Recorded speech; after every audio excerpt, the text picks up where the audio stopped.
Hi everybody, this video is about using JIT within Visual Studio, and the topic here is not so much as synchronizing Git and getting all of the complex settings of Git. Just let's start with setting up locally. We mainly use this for presentations and we thought you might find this useful. So the first thing you need to do is go to, here I'm in a project, in a Northwind project with some code that I can run and see that it is running in .NET.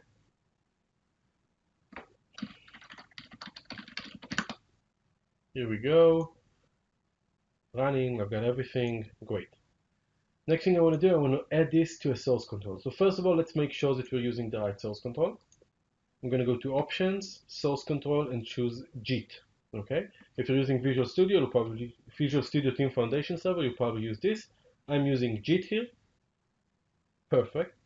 Next thing I'm going to do, I'm going to add my solution to the source control. So I'm going to right-click Solution Northwind, and I'm going to say Add Solution to Source Control. Okay. At this point, Visual Studio has created everything I need, and I now am using source control on my code.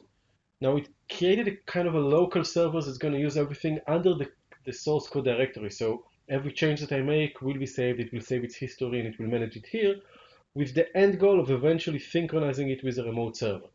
And so let's make some changes. Let's go ahead and do some very basic change. Let's say here, I'm a basic change. Okay. And we can see that the file has changed. And if we go over to our Team Explorer, which you can open via via Team Explorer, search for it over here, or Team Explorer, here it is, in View Team Explorer. And I can manage what I'm doing over here. In this case, I'm going to go to Changes, and it's going to highlight the changes that I've done. It's going to ask me to enter my username. This will only be used to look at the history of changes that I've made. So I'm going to say file migration. Great. So we can see that I've made a change to program.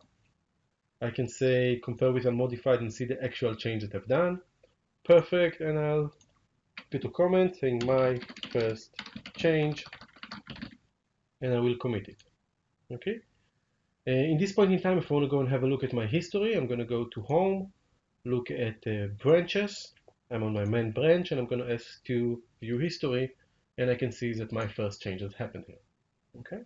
Now let's use this in a second for a real life scenario.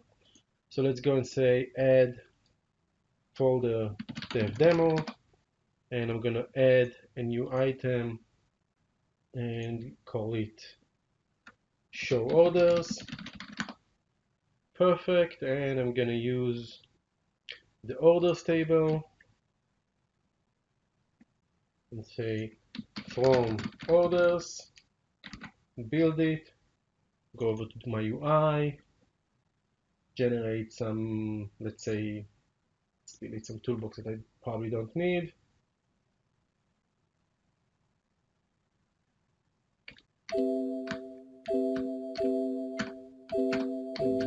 Toolbox that I don't need. I'm going to say setup toolbox. Great. And place a grid on my screen. Choose the columns that I want. Great. Run it. And I can run it via Shift F3 and have a look at it. Great.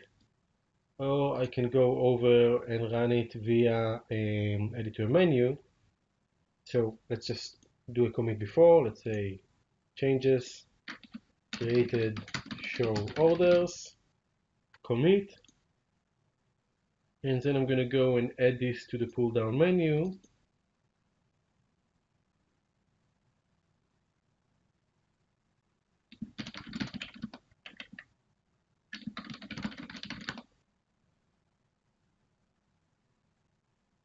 And I'm going to call the show orders program.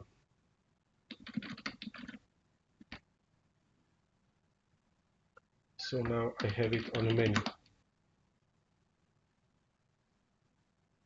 Cool. And I will commit that change as well. Team server and say added a menu to call the show changes program. Cool. So I can go ahead and look at the changes that I've done. I'll go to Home, and press branches, right-click master and say view history, and we can see all the changes that we've done and when we've done them. And for every change, we can ask it to view commit details, and we'll see the files that have changed.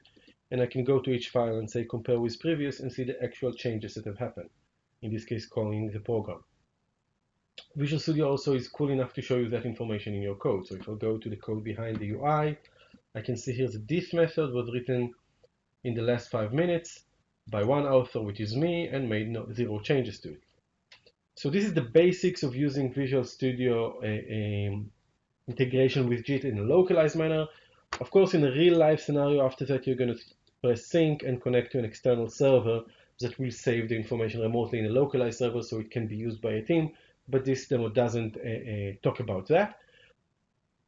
Another cool thing that you can do, make sure that all my changes are committed, if you want to go back in time, if I want to cancel all the changes that I've done here, because I'm working on something that I need to get back or stuff like that, I can go to Home, I can go to Branches, Master, View History, and then I can say, hey, go all the way back here by saying reset and delete all my changes.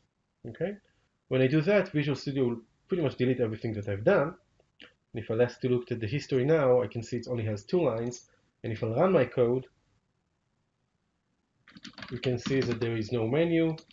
We can see that there is no program to show orders, and also no dev demo folder in my project, and hopefully also not in the folder explorer. So this is how we use JIT as a source control in Visual Studio. Of course, this is just very basic. It doesn't cover any of its functionality. It's just basic configuration and usage. And please, when you use it in real life scenarios, also synchronize it with a central server. Thanks for watching. Bye.